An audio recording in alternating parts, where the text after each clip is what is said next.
constante precisa ser. O sol declina e logo após vai escurecer. Avante em Cristo pensando, em oração vigiando, com gozo e amor trabalhando para seu Senhor. Não desanimes por ser tua cruz maior que a do teu irmão. A mais pesada levou teu Jesus, te consola então. A tua cruz vai levando, como Jesus perdoando, alegremente andando para o lindo céu.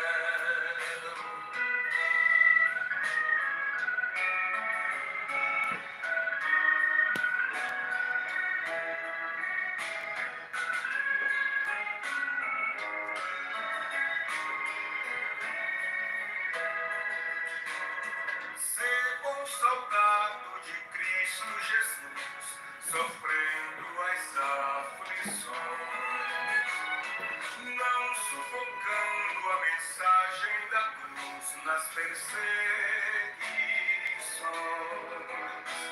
Vai seu amor proclamando, novas de paz se levando, aos que estão aguardando a salvação. Quando enfim tu largares a cruz, Jesus te coroará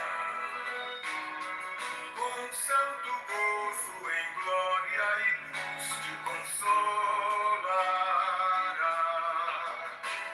Esquecerás teus lidares, tribulações e pesares, quando no céu desfrutares perfeita paz.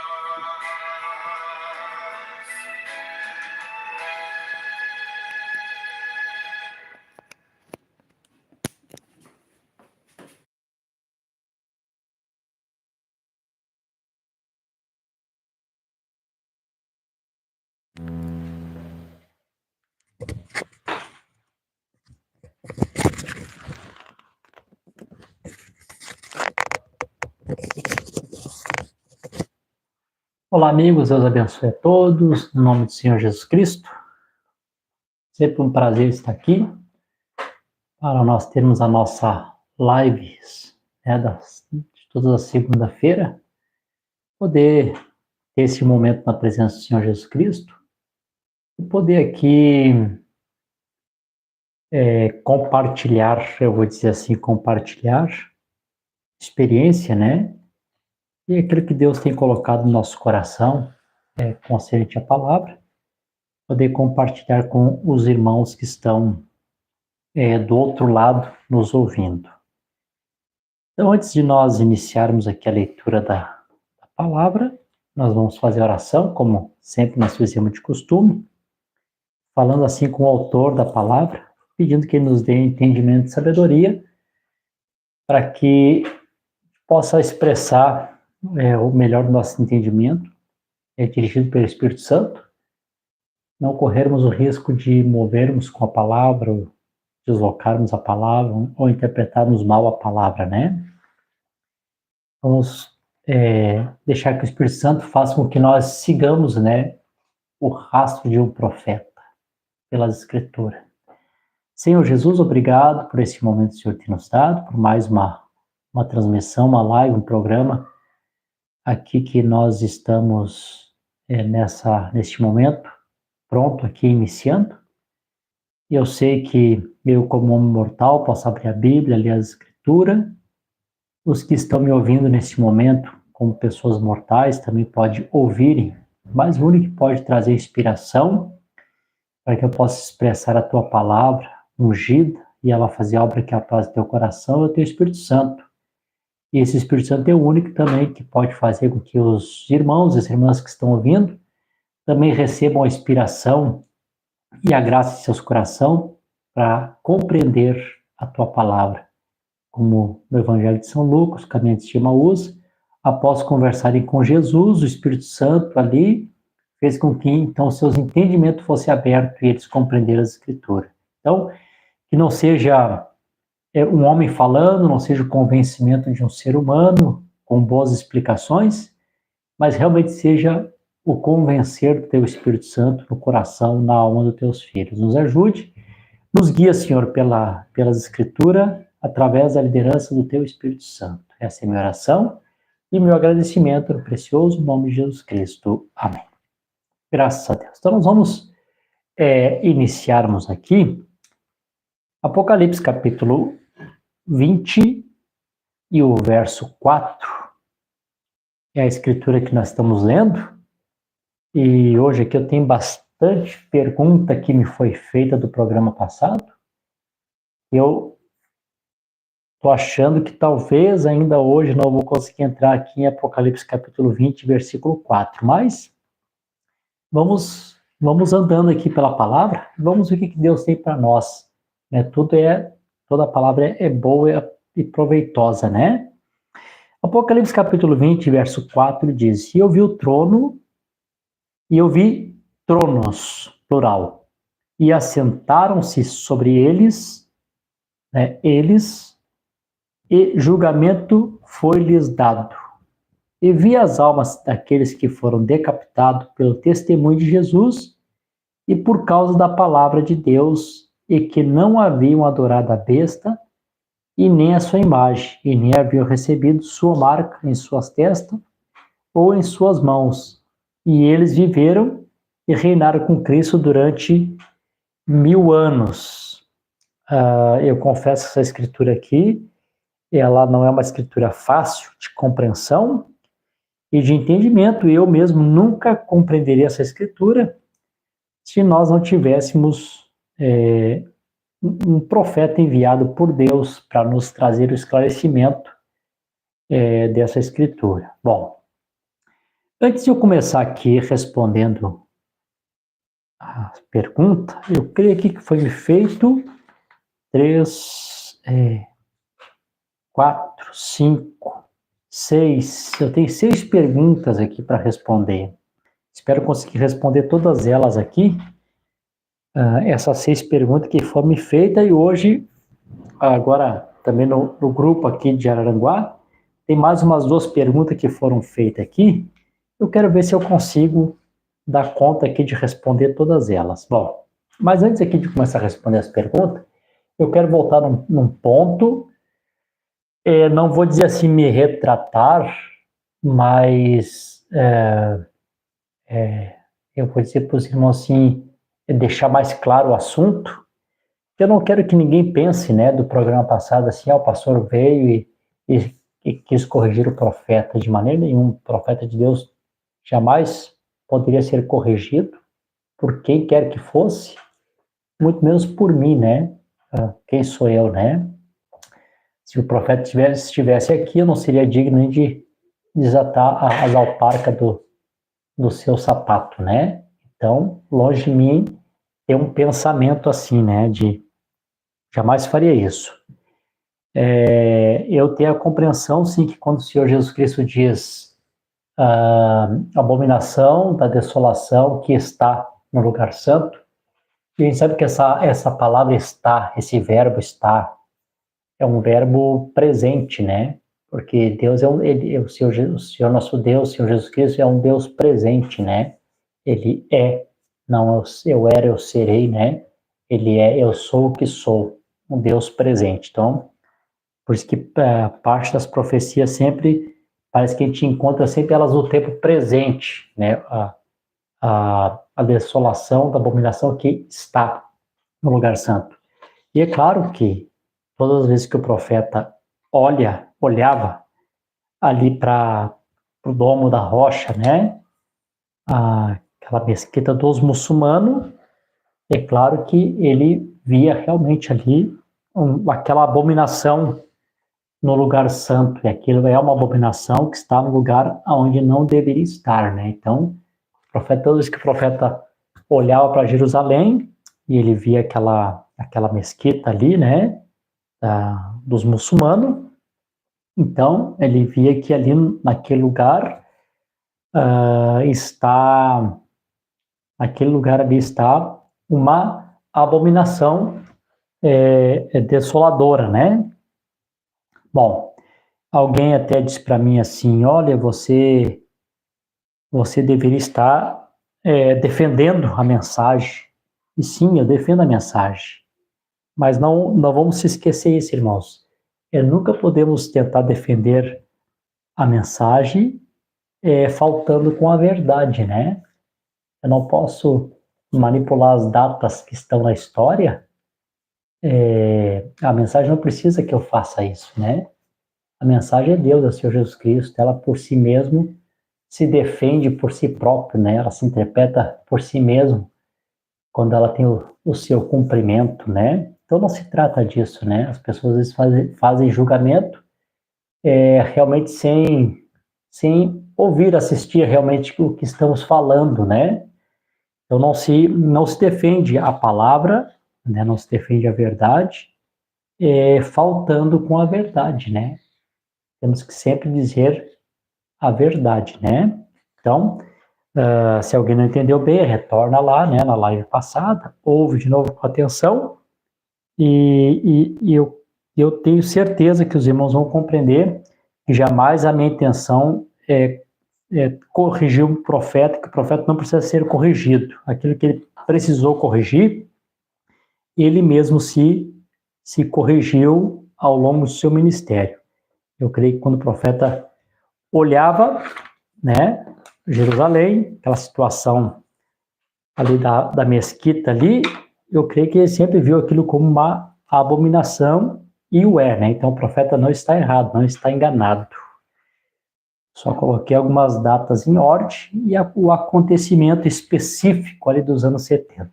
Mas, encerrar por aqui esse assunto, eu creio que os irmãos que assistiram, né, assistiram todos com bom espírito de compreender a palavra, compreenderam, né? Nós temos pessoas que estão aí para assistir, para compreender a palavra, e sempre vamos ter os críticos, né? E isso faz parte, né?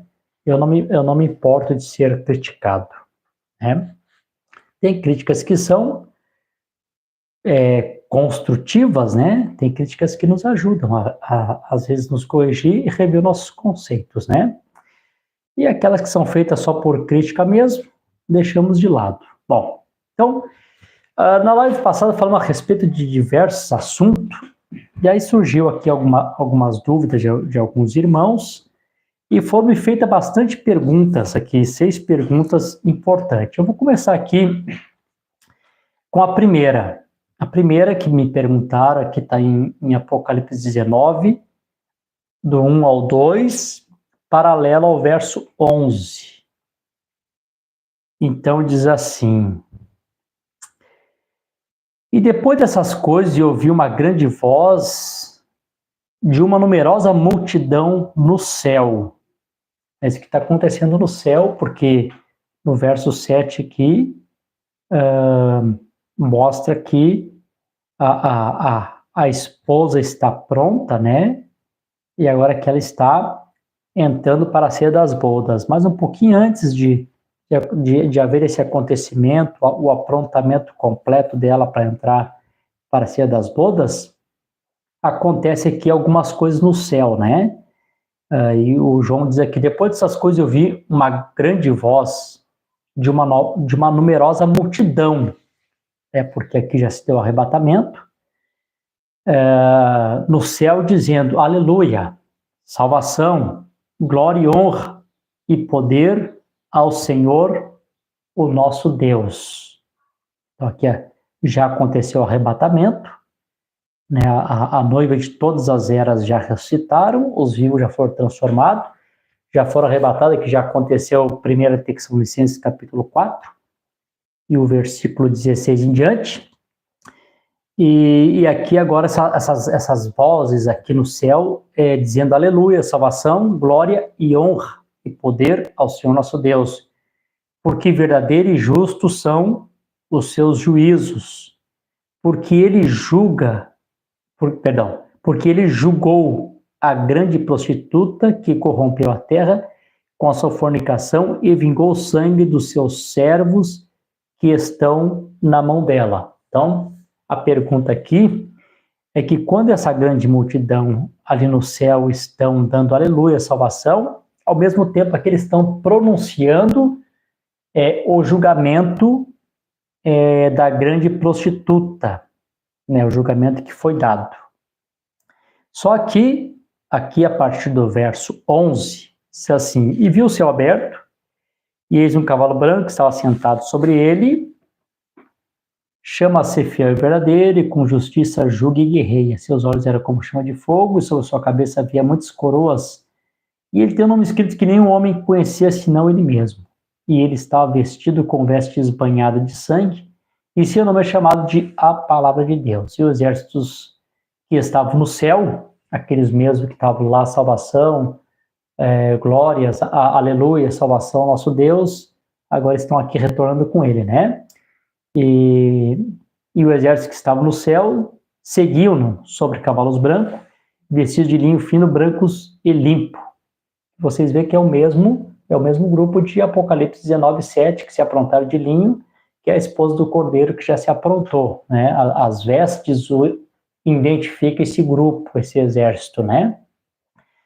E da sua boca saiu uma espada afiada para com ela castigar as nações, e ele governar com cetro de ferro, e ele pisará o lagar do vinho da fúria da ira do Deus Todo-Poderoso. Ele tem sobre a sua veste e sobre a sua coxa o nome escrito: Rei dos Reis, Senhor dos Senhores. E viu um anjo em pé que estava sobre o sol, e ele gritou com alta voz, dizendo a todas as aves que voam pelo meio do céu: vinde, ajuntai-vos à ceia do grande Deus, para que possais comer a carne dos reis, a carne dos capitães, a carne dos homens poderosos, a carne dos cavalos e dos que neles se assentam, a carne de todos os homens, tanto os livres quanto escravos, tanto os pequenos quanto grandes. E vi a besta e os reis da terra e os seus exércitos reunidos para guerrearem contra aquele que está sentado sobre o cavalo e contra o seu exército. E a besta foi tomado, com ele o falso profeta, que operava milagres diante dele, com os quais enganavam os que receberam a marca da besta e os que adoraram a sua imagem. E esses dois foram lançados vivos no lago de fogo, queimado com enxofre. O irmão que tá assistindo, eu vou falar aqui, eu creio que eu entendi a sua pergunta, né? Se não for, o irmão pode perguntar de novo. A gente retorna aqui no assunto de novo, não tem problema. Eu creio que a pergunta do irmão é que parece a sensação que a gente tem que há dois julgamentos aqui da besta da prostituta, né? Parece que há dois julgamentos aqui. Então, na verdade, como é que eu consigo ver essa escritura aqui de Apocalipse 19? Apocalipse capítulo 19, 1 ao 2, aqui nós temos a sentença, né? Num tribunal acontece o julgamento, então o juiz vem e dá a sentença ali, e logo no verso 11 em diante, que nós acabamos de ler aqui, ele vem então para executar a sentença. São duas coisas diferentes, né? Por exemplo, assim, você está no tribunal e ali o juiz ele está ali conduzindo a sessão naquele tribunal, e logo então aquela pessoa que está ali possivelmente vai ser julgado, o réu, que ele é réu. Então, durante o julgamento, no final do julgamento, de réu ele se transforma-se no acusado, né? Ou, perdão, ele se torna-se no condenado. Ele recebe uma condenação. Possivelmente ele pode receber uma condenação de pena de morte, mas ele não vai ser morto ali no tribunal, né, diante do juiz. O juiz acabou de dar a sentença, alguém vai colocar uns cabos elétricos naquele homem ali e vai matar ele eletrocutado, né? Não, pelo contrário, aquele homem sai dali, ele vai para uma penitenciária, lá nos Estados Unidos eles chamam de o corredor da morte, e às vezes ele fica ali anos ali, às vezes a defesa tentando apelar, tentando conseguir outra audiência para conseguir prisão perpétua em vez de pena de morte, né, e vão tentando até a última instância, né? Então, o advogado daquele homem fica tentando, né, até esperar que lá no final, talvez o governador do estado resolva ajudar ele e libertar ele daquela sentença. Bom, é claro que aquele homem, quando ele é sentenciado, potencialmente ele já é um homem morto, né? Embora ele vai continuar vivo, né? Mas o julgamento já foi dado, a sentença já foi dada. E depois de um tempo, quando encerrar aquele tempo, determinado ali pelo juiz, então aquele homem, então agora vai ter a pena executada, né? Então vai ter a execução da sua pena. Então vai chegar o dia, né, que ele vai ter a sua última refeição, ali vai poder ter um último pedido, conversar talvez com um padre, um pastor, seja, né, a religião que ele acredita ou em nenhuma. Então logo depois ele vai ser levado então até ali o local da execução e vai ter a sua pena capital. Então veja que aqui Apocalipse capítulo 19, o verso 1 ao 2, aqui está dando a sentença. E aqui, a partir do versículo 11, agora o Senhor está vindo para executar essa sentença. E eu espero que o irmão que fez a pergunta tenha compreendido, né? Se o irmão não compreendeu, o senhor pode voltar aqui e perguntar de novo, né? Então, o que nós temos aqui? A primeira coisa, nós temos a sentença, e depois da sentença, nós temos a execução da sentença, né? Então, isso aí acontece em várias partes da Bíblia, né? Quando nós vemos o Velho Testamento, tem uma tradução de Bíblia que fala assim, ó, peso de domar, grita-me de Seir.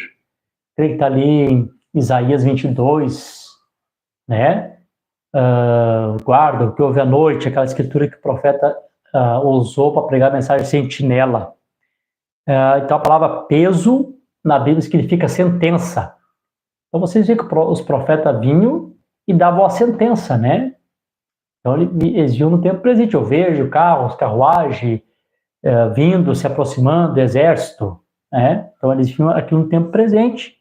E, às vezes, levavam aquilo centenas, talvez, de anos, às vezes, para aquilo se cumprir, ou dezenas, ou alguns anos, né? Mas a sentença era dada pelo profeta e logo depois, então, vinha a execução daquela sentença. E toda vez que vocês lerem a Bíblia, lá no Velho Testamento, peso, a palavra é sentença de domar, grita-me de Seir, né?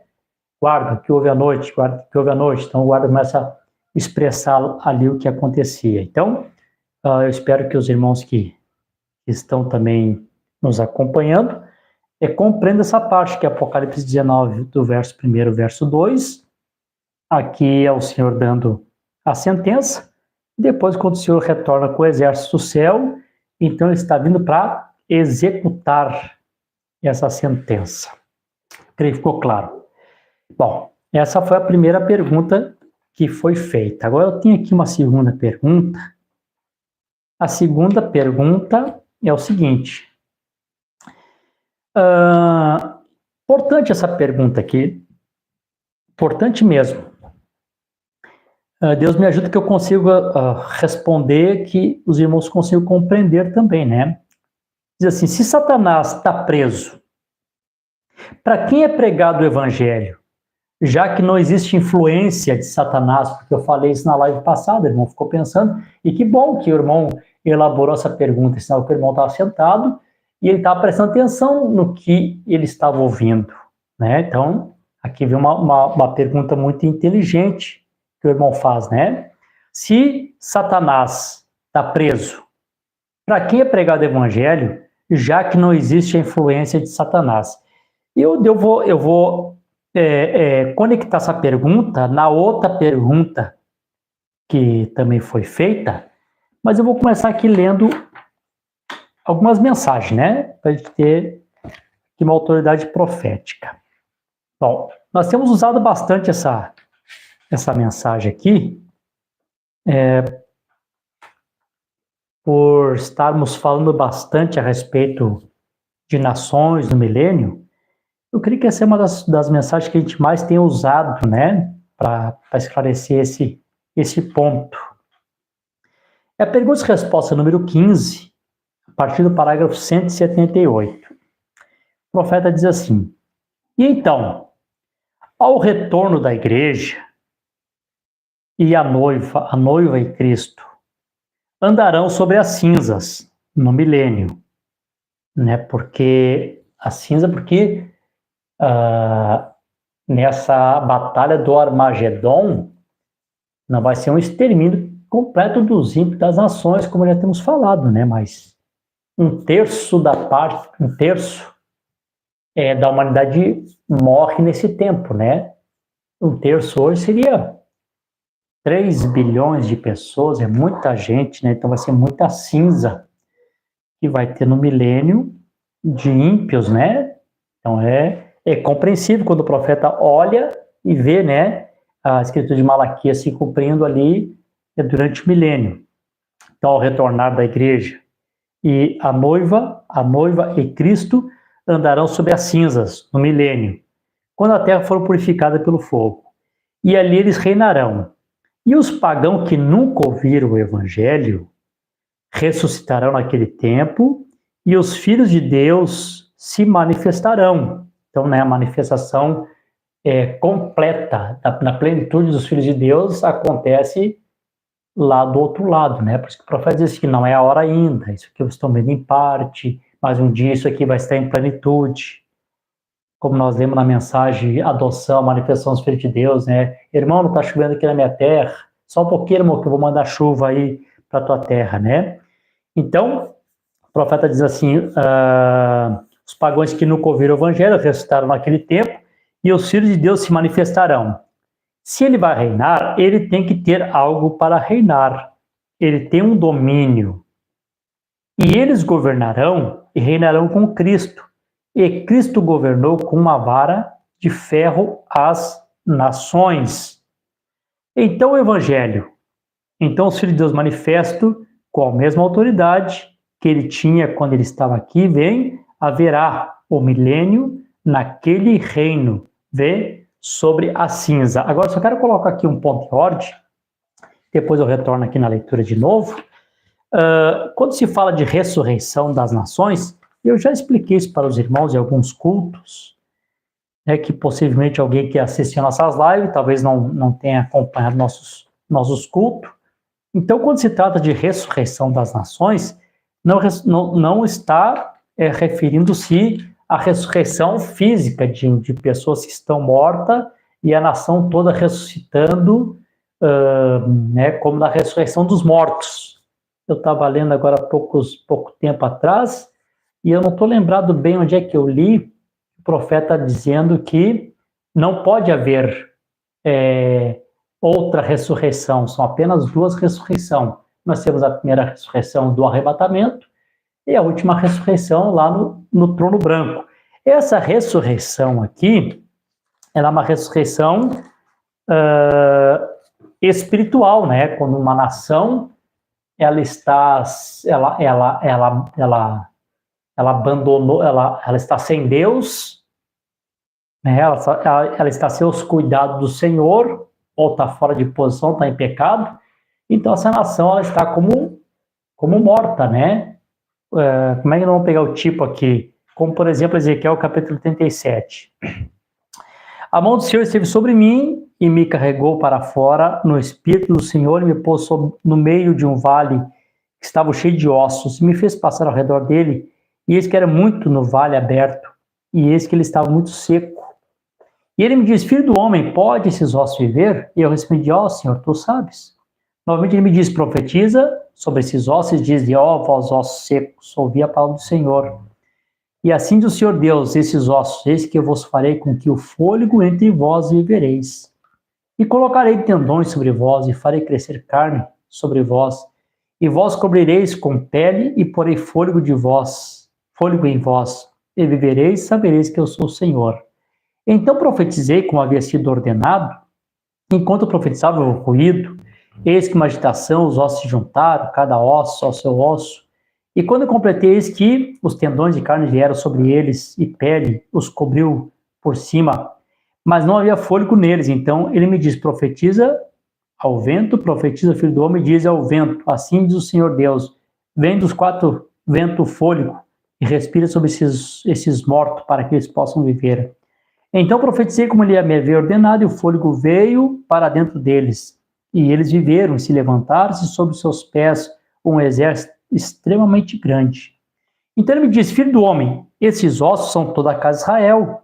Eis que eles dizem, nossos ossos secaram nas perseguição, quando eles foram espalhados, né? Nossos ossos se secaram. E nossa esperança está perdida. E nós estamos cortados fora por nossas partes. Portanto, profetiza, diz assim, diz o Senhor Deus, eis que o meu povo, que abrirei os vossos túmulos, né? Quando eles estavam em outras nações, e vos farei sair dos vossos túmulos e vos trarei a terra de Israel. Então aqui está mostrando aqui como se a nação de Israel estivesse morta, né, por terem saído, ter sido espalhado, né, através das perseguições, das guerras, eles foram espalhados pelo mundo, e nas outras nações, então, eles estão ali lamentando, nossos ossos secaram, nossa esperança se foi, não temos mais uma pátria, não temos mais uma nação, foram perseguidos pelo nazismo, pelo fascismo, pelo comunismo, né? Então, toda aquela perseguição, então o povo de Israel estava nessa aflição, tipificando os ossos secos, né? Então começa a ressurgir essa nação, né? O profeta fala ressuscitar, esse ressuscitar é um ressurgir, estão ressurgindo outra vez, é uma ressurreição espiritual, e a gente sabe que o final dessa ressurreição, já falei bastante sobre esse assunto aqui, né? O final dessa ressurreição aqui, o fôlego de vida, é quando eles recebem o Espírito Santo, lá no capítulo 7 de Apocalipse, né? E aqui em Oséias também, só para termos aqui duas testemunhas, olha como realmente essa ressurreição aqui, não é uma ressurreição física, perguntas e respostas número 15, não é uma ressurreição física, é uma ressurreição espiritual, né? Como essas nações elas estão mortas, delitos, ofensas e pecado, e elas terão oportunidade, então é um ressurgir, uma ressurreição, né? Elas vão ressuscitar, uma ressurreição espiritual, elas terão oportunidade de ouvir e receber o Evangelho. Oséias capítulo 6, o verso 1, também falando a respeito de Israel, né? Mas num tipo, o que é uma ressurreição de uma nação? Vinde e voltemos ao Senhor, porque ele despedaçou e nos curará, feriu e nos atará. Após 2 dias, que é os 2000 anos, desde da vinda do Messias, né, até o período do arrebatamento, tribulação e ele ser encelado, né, durante esse período aqui diz, após 2 dias, 2000 anos, nos dará vida. Então, depois de 2 dias, ele recebe vida. O Espírito Santo, né, eles recebem vida. E ao 3º dia, para o milênio, nos ressuscitará. Né? Então, eles ressurgem outra vez como nação forte, como cabeça das nações. Então, quando eu vejo o irmão Bruno falar aqui que eles, os pagãos que nunca ouviram o Evangelho, ressuscitarão. Eu creio que é uma ressurreição semelhante a essa ressurreição aqui de Israel aqui. É uma ressurreição espiritual das nações. Tá. Eu quero unir aqui as duas perguntas, né? Então, a pergunta foi aqui, né? Sobre essas nações. Se Satanás está preso, para quem é pregado o Evangelho? O profeta diz, o Evangelho vai ser pregado, irmão, para aquelas pessoas que estão em países realmente pagão, né? Eles não permitem que o Evangelho entre e essas pessoas, eles não têm acesso ao Evangelho. Existem milhares, ou dizer, milhares de pessoas no mundo que nunca ouviram falar do Evangelho de Jesus Cristo. Eu falei aqui numa live, vou repetir de novo. Eu sei que para nós que moramos aqui no Ocidente, parece impossível, coisa de outro mundo, pensar que alguém não ouviu o Evangelho ainda, né? Como assim? Aqui a gente ouve falar de Jesus que nasceu. Gente, nós somos majoritariamente um país católico. Desde que a pessoa nasce, ele ouve falar de Jesus, da Virgem Maria, catequese, ou ele é protestante ou pentecostal, escola dominical pela manhã, no domingo, né, os pais falando a respeito de Jesus, seja uma forma do paganismo, uma forma do protestantismo, ou pela via correta, mas todo mundo fala de Jesus aqui na nossa nação, enfim, na parte ocidental, mas na parte oriental tem lugares que ter Bíblia é sentença de morte, né? Então tem países muçulmanos, a África não é muito citada, né? Então é um continente sim, um pouco isolado do mundo, né? Porque os governos até não fazem questão de resolver o problema dos africanos, então parece que é um país assim, meio que esquecido. Mas esse país na África, que se você falar de Evangelho de Jesus Cristo, você é morto a facão, né? Decapitado a um facão de cortar lenha, né? Então, claro que existem muitas pessoas, né, que estão no mundo, que eles não têm acesso ao Evangelho. E essas nações, né, os seus governos, os seus militares, unidos com a besta, virão guerrear com os santos, né, serão derrotados, capítulo 19, o Senhor Jesus Cristo fez os derrota, mas as populações dessas pessoas, hoje assim, concernente ao Evangelho, ingênuos, que nunca tiveram oportunidade. Então a esses vai ser estendido, né, a misericórdia e a graça para que eles possam ter um período, um tempo, né, um tempo determinado, como está escrito em Eclesiastes, né, há um tempo determinado para todo o propósito debaixo do céu. Ao povo gentil, para Deus formar uma noiva, foi determinado 2.000 anos, 2.000 anos um pouco menos, Deus o sabe, né, mas foi determinado 2.000 anos para que Deus tirasse um povo para o seu nome. Então, esse foi o tempo que Deus determinou para eles, né?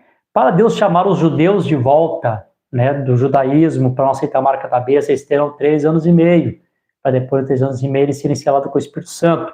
A essas nações foi determinado para eles 1.000 anos, essas pessoas, essas nações, foi determinado para eles 1.000 anos, para que eles possam ter a oportunidade também de ouvir o Evangelho, né, aceitar ou rejeitar. É que daí entra a segunda pergunta que o irmão faz, né, que daí une uma coisa a outra. Sobre influência, tá, mas não vai ter mais influência de Satanás. O que leva as pessoas a não aceitar, ou aceitar se sujeitando, mas lá no fundo não aceita, porque lá no final se rebeliam contra? Claro que eu entendo isso.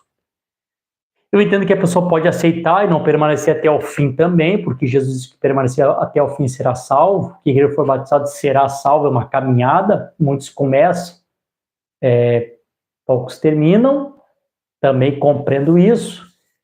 Compreendo também que pessoas podem ter os seus nomes escritos, né, por presciência, Deus vê que eles iniciaram, e Deus vê também que eles vão chegar até o final e o nome serem riscado de debaixo do céu. Também compreendo isso. Mas falando da parte da influência, Satanás está preso. Então não tem o que influenciar eles. O que leva talvez a não aceitar? Bom, irmão, o que eu posso dizer nessa pergunta aqui? Primeiro, a Bíblia diz assim, que nós viemos ao mundo falando mentira, por natureza somos filhos da ira, nossa natureza animalesca, diabólica e egocêntrica. Essa é a natureza do ser humano.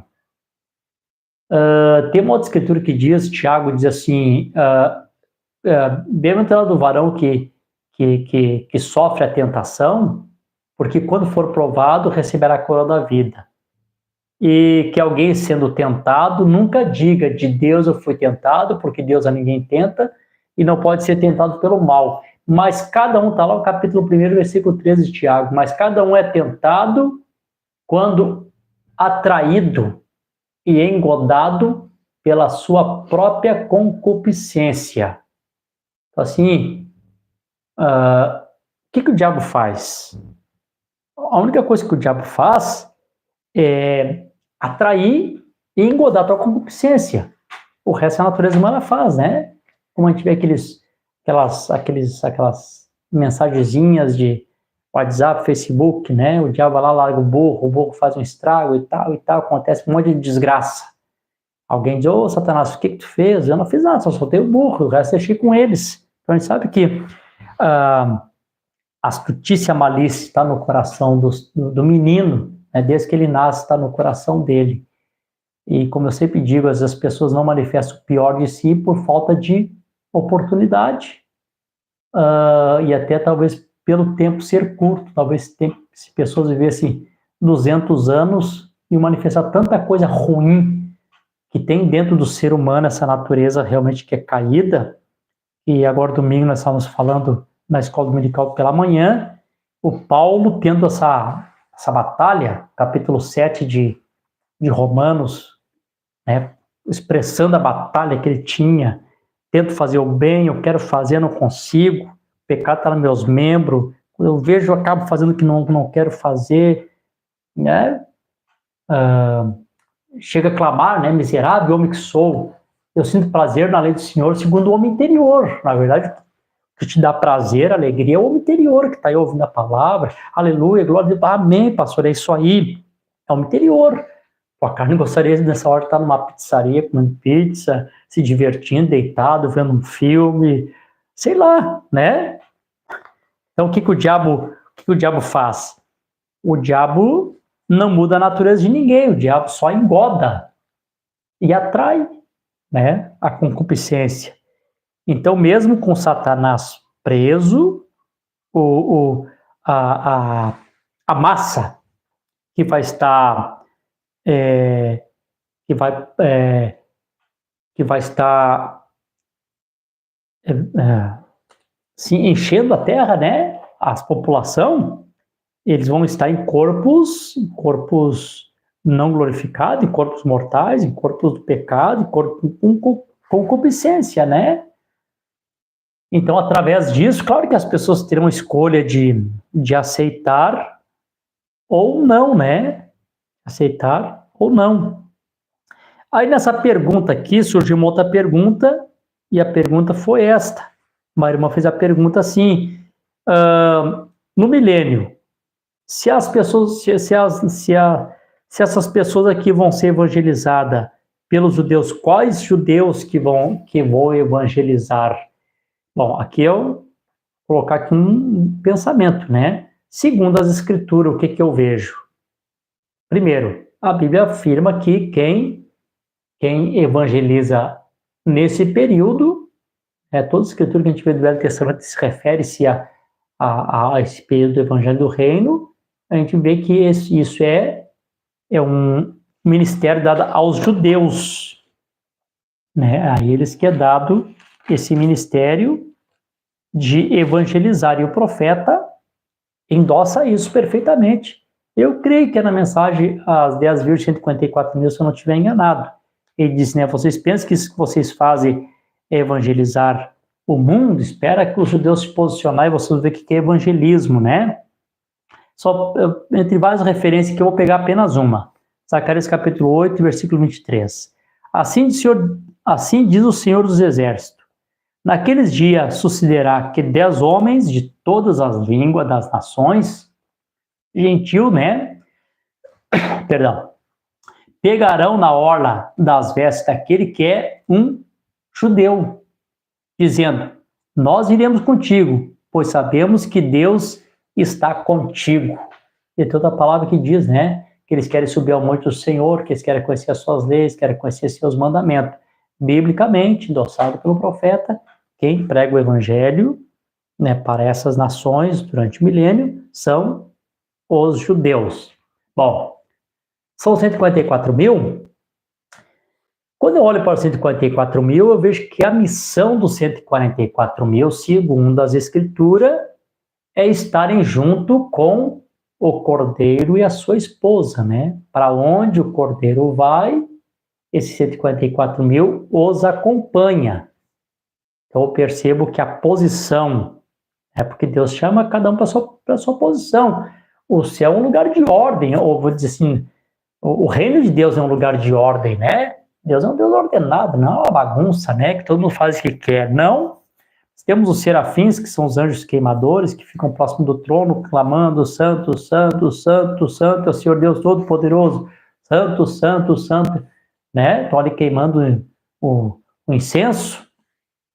Temos lá os querubins, que são aqueles guardiões que estão ao redor do trono, né? Com as 4 faces, toda direção que eles olham, estão de frente vigiando nos quatro lados, né? Os quatro ângulos estão ali como protetores, né? Guardiões.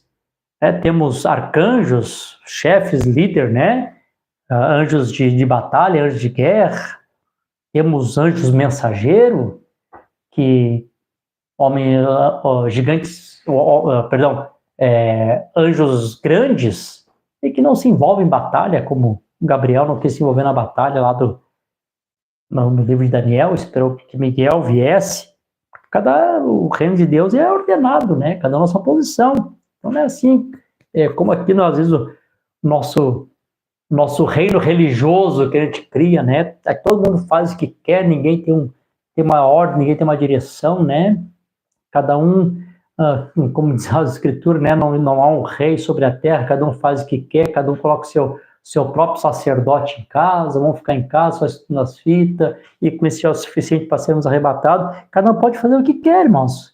Deus tem uma ordem nas Escrituras, Deus tem uma maneira de trabalhar. O reino do Senhor é um reino organizado, né? Não no sentido de organização, mas um organismo vivo, né? Que cada coisa funciona no seu devido lugar. O rim funciona como rim, o coração como coração, pulmão como pulmão, enfim, né? Ninguém nesse reino não se troca seus pés pelas mãos. Então eu vejo que nesse reino milenal, os 144 mil, eles estão colocados ali para acompanhar o cordeiro, né, e a sua esposa para onde quer que eles forem. Então essa é a missão de 144 mil. Então se essa é a missão de 144 mil, quem são os judeus que vão evangelizar o mundo? Aí eu vou colocar aqui um outro ponto, que as pessoas têm que saber disso. As nações receberão oportunidade. E o profeta diz na mensagem de Hebreus capítulo 4 que todas as nações terão oportunidade, todas. Olha, irmão, se todas as nações vão ter oportunidade, é claro que a nação de Israel também vai ter oportunidade. A nação de Israel também vai ter oportunidade. E além dos 144 mil selado, Israel também entra como uma nação, né? Então essa nação, teremos um rei e a rainha, e esse rei e a rainha estarão em um arraial, e esse arraial vai ser justamente em Jerusalém. O profeta diz, olha como Deus conservou aquele lugar. Olha porque aquele lugar de tanto conflito, né? Hoje aquele lugar lá está como o velho Egito e Sodoma, mas aquele lugar ali um dia vai ser santificado com a presença do Senhor ali, e ali sim será o arraial dos santos ali. Então dali o rei e a rainha governam todo o mundo. E os súditos desta nação que está o rei e a rainha governando o mundo todo é realmente o povo de Israel, a nação, que não são 144 mil. Não sei se você consegue compreender essa parte, né? Talvez essa parte fique um pouquinho difícil, que quando se fala de judeu, todo mundo pensa que a única salvação de judeus que vai ter são só 144 mil. Não, 144 mil é um grupo seleto, que são aqueles eunucos que são escolhidos para fazer esse papel, estar junto com o cordeiro e a sua esposa, indo para onde ele quer que eles vão, eles os acompanham, né? Mas a nação de Israel terá a oportunidade com todas as nações, e como os judeus já conhecem, né? Eles conhecem o mandamento, a lei do Senhor, essa é a razão que eles vão ter essa habilidade para poder evangelizar o mundo. Não sei se isso aqui ficou claro, né? Bom, deixa eu continuar um pouquinho mais aqui. Por favor, né, irmãos? Se eu estou sendo muito rápido aqui e estou respondendo muito ligeiro, por favor, perguntem de novo. Eu prefiro esperar um pouquinho mais Apocalipse capítulo 20, versículo 4, e deixar as coisas bem claras com os irmãos, do que eu falar e os irmãos não compreenderem nada, né? Então, os irmãos conseguem compreender aqui que, mesmo Satanás preso, as pessoas terão a oportunidade de escolher ou não, e o ser humano em si tem as suas concupiscências, né? Só não vai ter um Satanás lá engodando, atraindo eles, né? Então, como se aquela natureza ruim ficasse ali escondidinha lá dentro, lá, né? Não tem tipo aquela pessoa, às vezes, que tem o vírus do HIV, eu não sei como é que se fala muito, eu não sei a palavra técnica, né? Mas tem aquela pessoa que ele tem e ele só transmite, tem outro que manifesta, né? Fica enfermo, fica doente. Então tá ali dentro o vírus, né? Tá hibernando ali, tá quietinho. Aquela pessoa não faz mal nenhum, tá ali. A natureza humana vai estar ali escondidinha. Quando o chefe sair da sua prisão, ele trouxer, né, motivos, razões, então as concupiscências vai começar a se mover de novo, né? O desejo pelo poder. Olha esses políticos aí, ó. Esses homens amam o poder, né? Deus do céu, uma vez um político falou para minha mãe assim, olha, a senhora não vai atrás, esses aí entregam a mãe deles pelo poder, e é verdade, eles fazem tudo pelo poder, né? Então, enquanto tiver Satanás preso, não tem alguma coisa que motiva essa gente, né? Mas deixa Satanás ser solto lá de novo, olha, vem cá, gente, para que um só governasse, antigamente, né, cada nação tinha seu governo, nós tínhamos aí a soberania das nações, e agora todo mundo sujeito a um governo só para que isso? Claro que volta a aguçar de novo aquela coisa ruim que está dentro do ser humano, né? Não sei se isso aqui responde a essa parte da pergunta. Bom, parar que senão eu vou muito longe nessa parte. Tem aqui mais 3 perguntas ainda. A terceira aqui. Se Deus acaba com todos que tinham a marca da besta, então, como que vai ter pessoas, né? Eu sei que essa pergunta aqui é interessante, eu entendi o que o irmão quis perguntar, né? Se o senhor vem, lança a besta, o falso profeta Lago de Fogo, né, traz juízo sobre todos aqueles que adoraram a besta, a sua imagem. Então, como que terão pessoas, assim, nações, não seria apenas, então, a noiva que vem glorificada, 144 mil que foram transformados e as nesses que venceram? Um bom pensamento. Mas, irmãos, eu quero que vocês compreendam também, eu não sei se eu vou ter tempo aqui, eu tenho mais 3 perguntas, mas eu quero me deter aqui nessa pergunta, porque essa pergunta aqui é importante, essa pergunta aqui, e eu quero responder aqui. Bom, primeiro,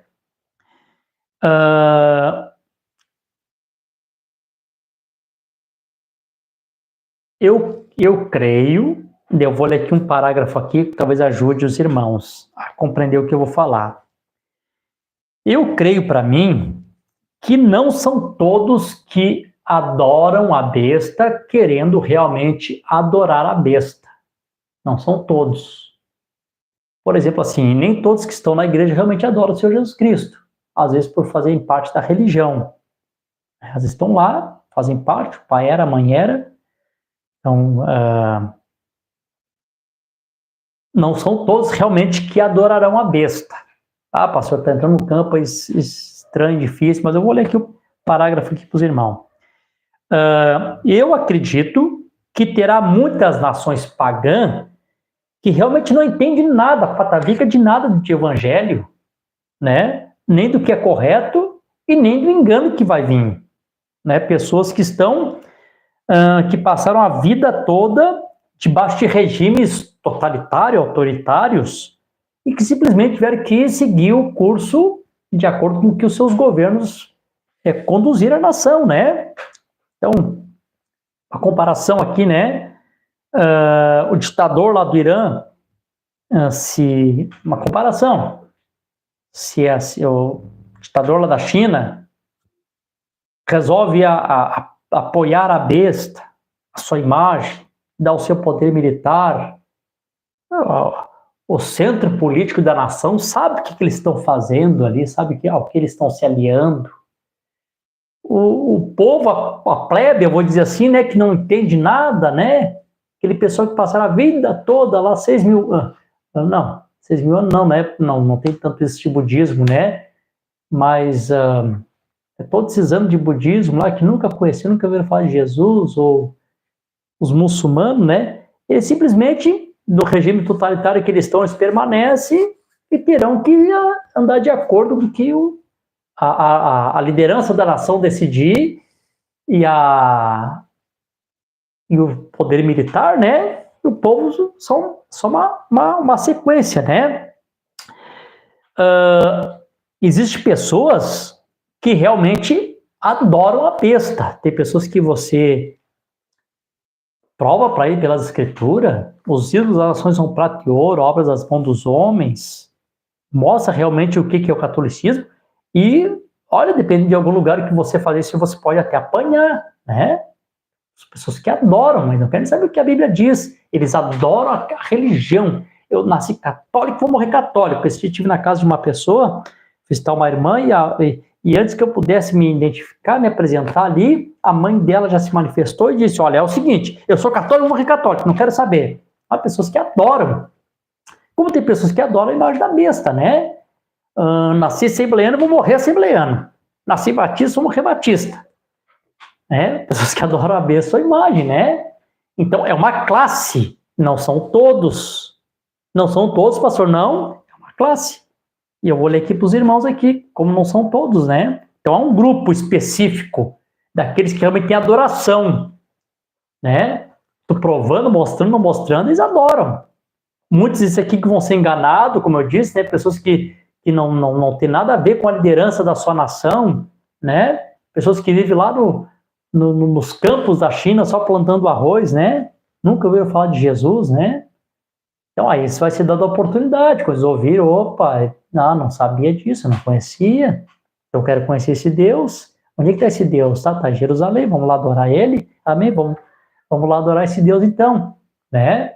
Então a gente tem que saber separar essas classes, né?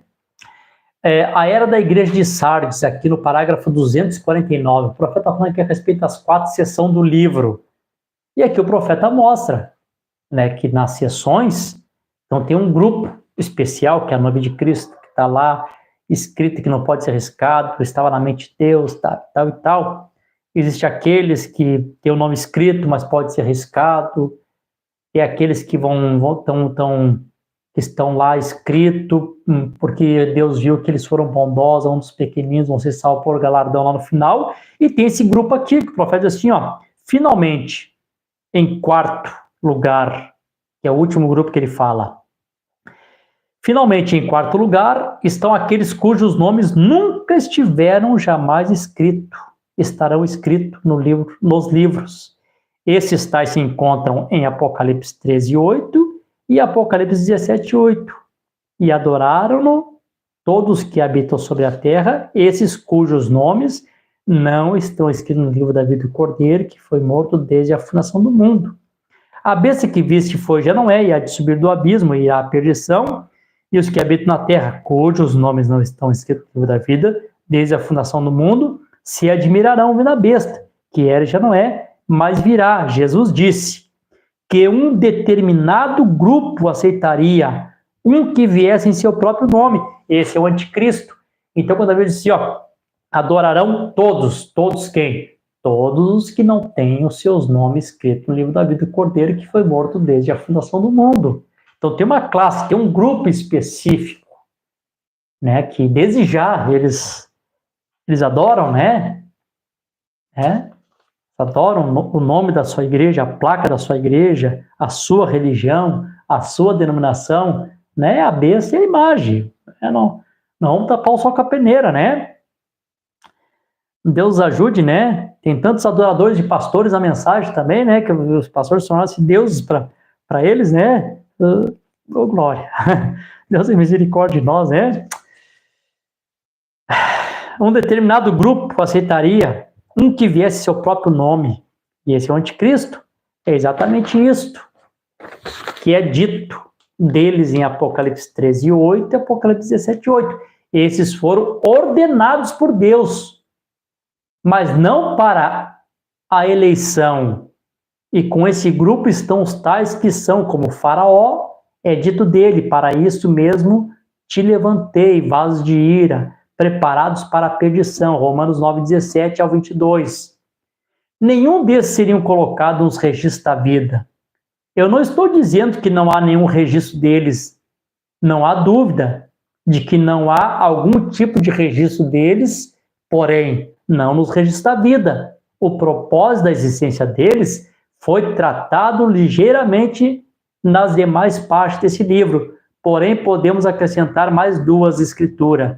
Provérbios 16:4, o Senhor fez o ímpio para o dia do mal, e Jó 21:30, o mal é preservado para o dia da destruição e arrebatado no dia do furor. Quando eu leio aqui as 4 seções do livro, para mim fica claro que não são todos que estarão na terra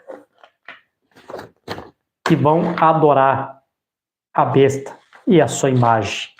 Tem pessoas que vão estar lá nas suas nações nem vão saber o que está acontecendo. Né? Tá claro que se você quiser pegar e ler de novo, aqui a partir da página 249, já quase no final aqui do parágrafo, como eu falo da quarta parte da ascensão, e termina aqui na página 250, aqui no primeiro parágrafo ali em cima, que não temos parágrafo no livro das eras aqui. Bom, então não sei se também essa parte ficou clara, né? Se não ficou, os irmãos perguntem de novo, irmãos, nós vamos melhorar aqui. Então, nós temos um grupo específico, irmão, que fez a pergunta. Temos um grupo específico, que eles foram ordenados por Deus, como está escrito em Provérbios ali, capítulo 16, e Jó. O ímpio foi preparado para o dia do mal, são como o faraó, né, que ele foi predestinado para que aquilo fosse daquela forma, né? Como ele diz aqui, para isso mesmo te levantei, né, são vasos de ira, foram moldados para esse propósito. Então, esses sim, esses quando vier Apocalipse 19, a sentença ali, né, vão ser exterminados por Deus, sim, né? É a cinza desses aí que nós vamos pisar no milênio, né? Desse grupo aí que nós vamos pisar. E Deus dá a oportunidade, sim. Pessoas que nunca tiveram oportunidade, porque Deus é um Deus justo, né? Bom, aí depois na sequência as perguntas, né? Já vou encerrar aqui porque, meu Deus do céu, senão uma hora vai passar muito. Depois a outra pergunta é, depois que Satanás é preso, vem a ceia das bodas? Não, irmão. A ceia das bodas, elas não acontecem no período milênio. A ceia das bodas, ela acontece durante a tribulação. Capítulo 19 aqui acontece o rapto, tá? Essas vozes no céu dizendo aleluia, salvação, glória, honra e poder ao nosso Deus. Aqui fala da sentença, né, que viria para a prostituta. E aqui no versículo 3 em diante, novamente, eles disseram aleluia, e a sua fumaça subiu para sempre e sempre, porque tempo da limpeza do santuário, 3 anos e meio. E os 24 anciões, os 4 animais se prostraram e adoraram a Deus, e se assenta sobre o trono dizendo, amém, aleluia. E uma voz sai do trono dizendo, louvai o nosso Deus, todos vós, seus servos, e vós que temeis, tanto pequenos quanto grandes. E ouvi como se fosse a voz de uma grande multidão, e como a voz de muitas águas, e como a voz de poderosos trovões, dizendo aleluia, porque o Senhor Deus, onipotente, reina. E aqui eles entram para a ceia das bodas. Alegramo-nos e regozijamo-nos, e demos honra a ele, porque as bodas do Cordeiro chegou, e a sua esposa já se aprontou. Então aqui é o período da tribulação. No versículo 11, como nós lemos aqui, eles estão retornando no período da tribulação, no tempo de retorno, né? Só mais uma escritura para ficar bem claro aqui, São Mateus capítulo 25, né? Fala a respeito da parábola das 10 virgens. Essas bodas começam logo depois do rapto, né? No versículo 9, mas as prudentes responderam dizendo, não, para que não nos falte a nós e a vós mais ide, antes aos que o vende comprai para vós. E tendo elas ido comprá-lo, chegou o noivo, e as que estavam preparadas entraram com ele para as bodas, e a porta se fechou. Então, a igreja sai da terra em um arrebatamento, né? Tem aquele acontecimento ali que acontece em Apocalipse 19, um pouquinho antes de eles estarem prontos para as bodas, né? Vozes, trovões, relâmpago, glória a Deus, algumas coisas acontecendo ali. E logo então veio o versículo 7, né? Alegramos-nos, regozijamos, porque a esposa já se aprontou, né? Ela está aprontada com linhos finos, depois, versículo 11, ela retorna de novo com linhos finos. Enfim, fica bem claro aqui, né? E 1000 anos, na verdade, os 1000 anos não é a ceia das bodas, os 1000 anos é a lua de mel, futuro lar, 362. Senhor, ajude-nos. Se há alguém aqui que é chamado a essa ceia das bodas do Cordeiro, esses 1000 anos do reinado do milênio, e logo entrar na cidade depois que terminar a lua de mel. O milênio é meramente a lua de mel. Então ela, a noiva, toma o noivo, leva a sua noiva para casa. Então aqui é a sequência, né? 3 anos de meia tribulação, ceia das bodas, depois a noiva retorna de novo para tomar posse da herança, né, com Cristo, e entra o milênio, então que é período da lua de mel, termina o milênio, então o noivo leva ela para casa, Nova Jerusalém, que desce do céu. Desde que se comprometeu, foi preparar casa, que sejamos fiéis. Aquele que a palavra, sem fazer caso de como outros tratam de nos faltar com respeito e guardar-nos separados disso, Senhor, aproxima-me mais. Daí o profeta começa a cantar um corinho, e eu creio que aqui fica bem claro, né? Amém, Jesus. Então, quem são as nações que ele engana depois dos 1000 anos? Então, meu irmão, também essa pergunta aqui, as nações que ele engana depois dos 1000 anos, são exatamente essas mesmas nações que vão receber a oportunidade, mas que nem todos vão aproveitar a oportunidade, como, né, nem todos os gentios aproveitaram a oportunidade do tempo da graça, né? Paulo diz aí o dia aceitável, o dia da salvação, estamos vendo dentro do dia da salvação, e aí milhares, bilhares de pessoas também não estão aproveitando o dia da sua visitação, né? Então, as mesmas nações que terão oportunidade são os mesmos que serão enganados por Satanás depois de 1000 anos. E aqui a pergunta final, né? Onde é o arraial dos santos? Eu creio que eu já respondi essa, né?